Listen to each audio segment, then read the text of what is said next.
Hi students, in today's session we are going to discuss about turbomolecular pumps.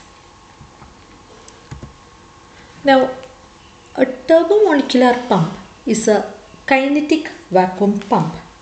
As we had discussed in the previous session, kinetic vacuum pumps are those in which the gas molecules which are to be evacuated from the vacuum chamber are given some kind of momentum by using some manner, so that the gas molecules which have gained this additional momentum will be pushed out of the pump.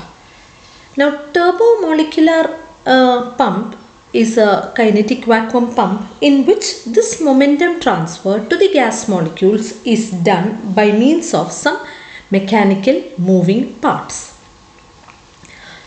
This pump was discovered by or invented by Becker in 1957.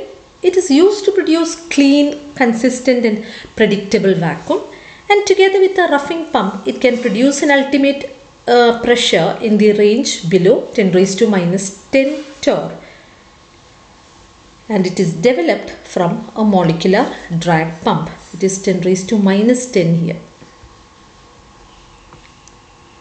Now let us see what is a molecular drag pump. How does it function?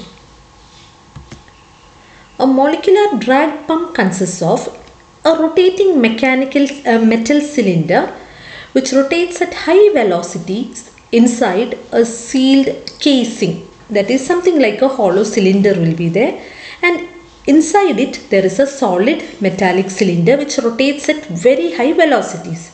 So it resembles a rotary pump, except that here there is no separation between the inlet and outlet. In a rotary pump there was a clear separation between the inlet end and the outlet end.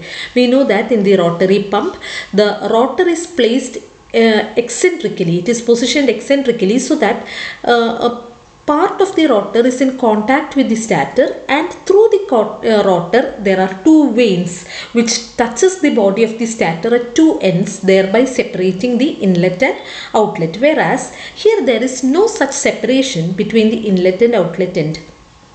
Now, so there is a hollow metallic cylinder which forms the casing, and in its middle there is a rotating solid metallic cylinder which forms the moving part.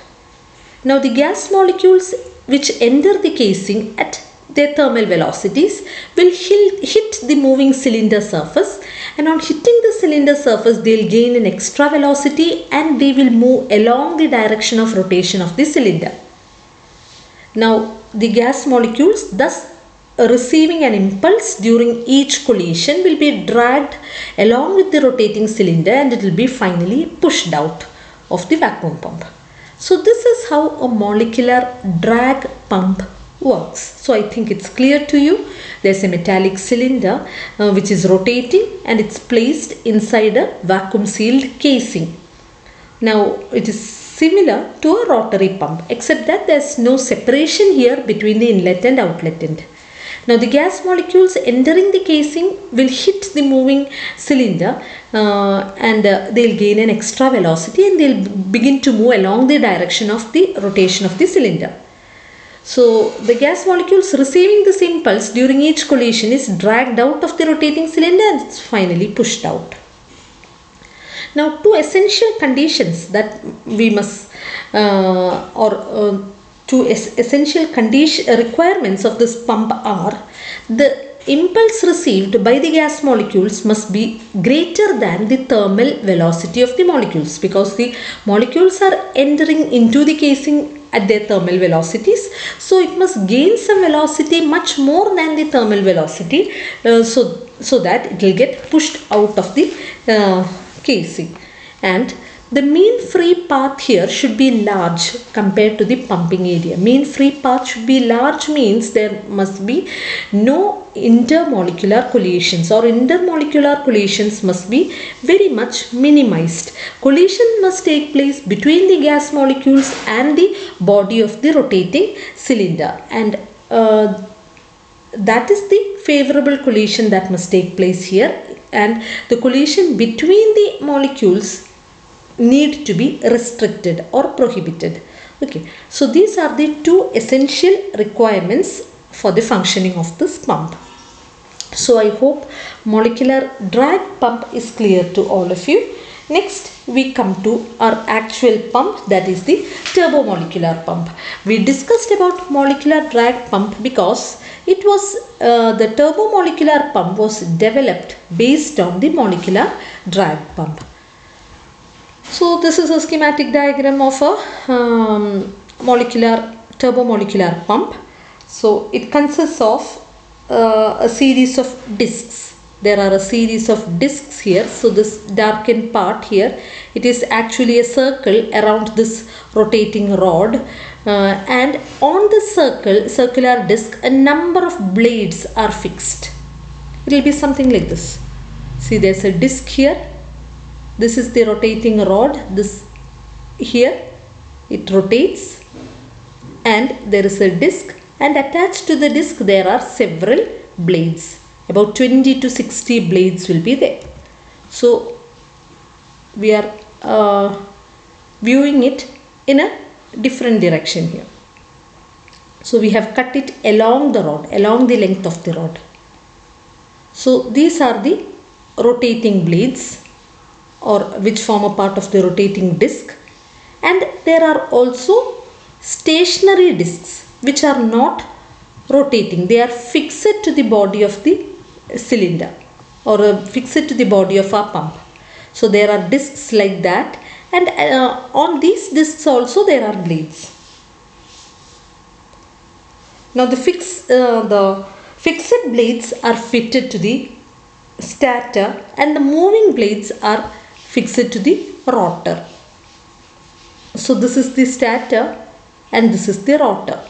So the fixed blades are attached to the stator and the moving blades are attached to the rotor.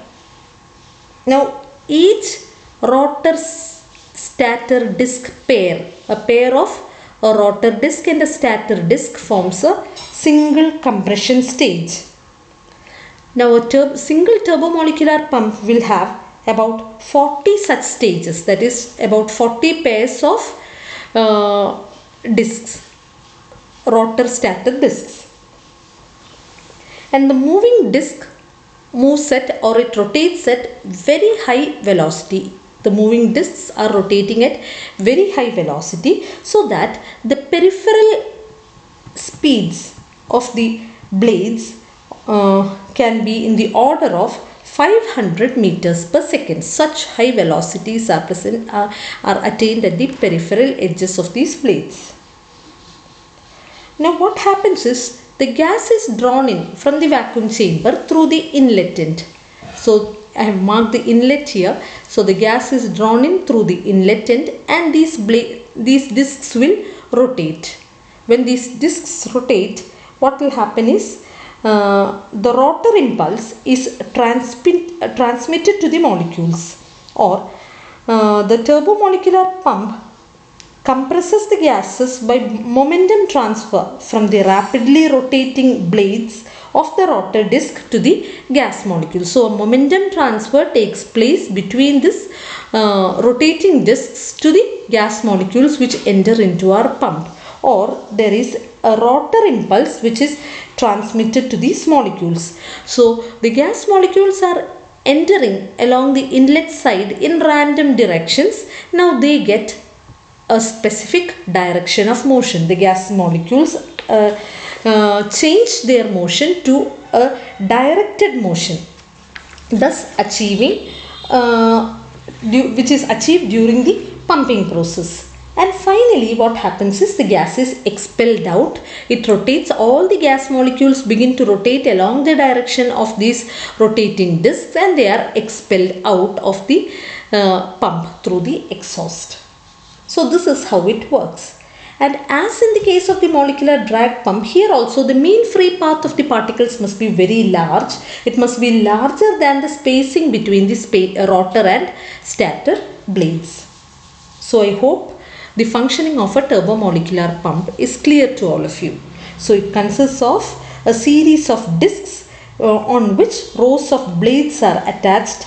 Alternately they are fixed and moving. That is, there are a number of discs. Alternately, one disc is fixed, the other disc is moving, one disc is fixed, the other one is moving, and on these discs are attached a number of blades, about 20 to 60 blades. Okay, now each rotor stator disc forms a single compression stage, and every pump will have about 40 such 20 to 40 such stages, and the moving discs, that is marked 3 here, the moving discs move at, or they rotate at very high velocity, so that the peripheral speed attained here is about 500 meter per second. Now it is during this time that the gas molecules are drawn in from the vacuum chamber through the inlet.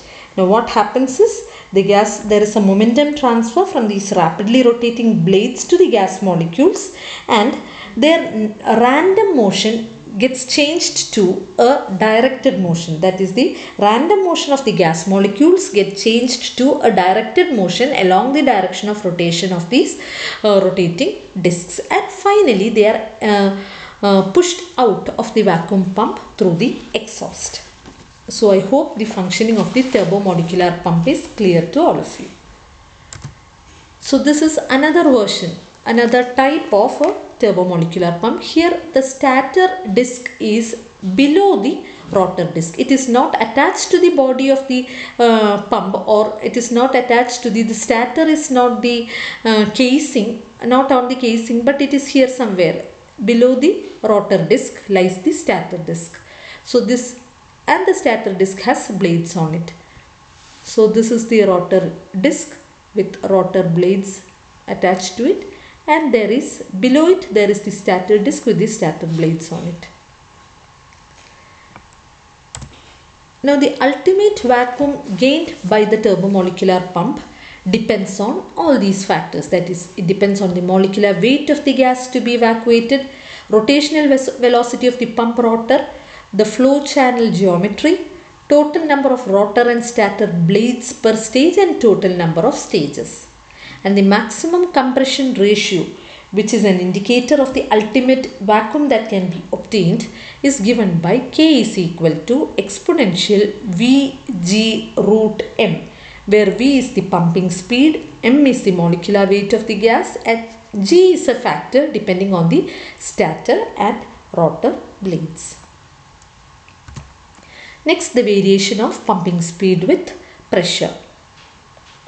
Here again, for the working of a turbomolecular pump, initially a roughing pump is required, which will reduce the initial pressure from an atmospheric range to about nearly 10 raised to minus 2, 10 raised to minus 3 torr, and from there the turbomolecular pump starts working, and it can be used to reduce pressure up to 10 raised to minus 5, 10 raised to minus 8, etc. torr. The ultimate pressure of a turbomolecular pump is actually between 10 raised to minus 10 to 10 raised to minus 9 torr. Okay, so especially if we are using a 2-stage rotary pump for backing. So this is how the variation of pumping speed with pressure for a turbomolecular pump is given. And here the variation of pumping speed with pressure for different gases, hydrogen, helium, nitrogen, etc. are shown specifically in this graph. So I hope the functioning of the turbomolecular pump is clear to you. If you have any doubt, please do contact.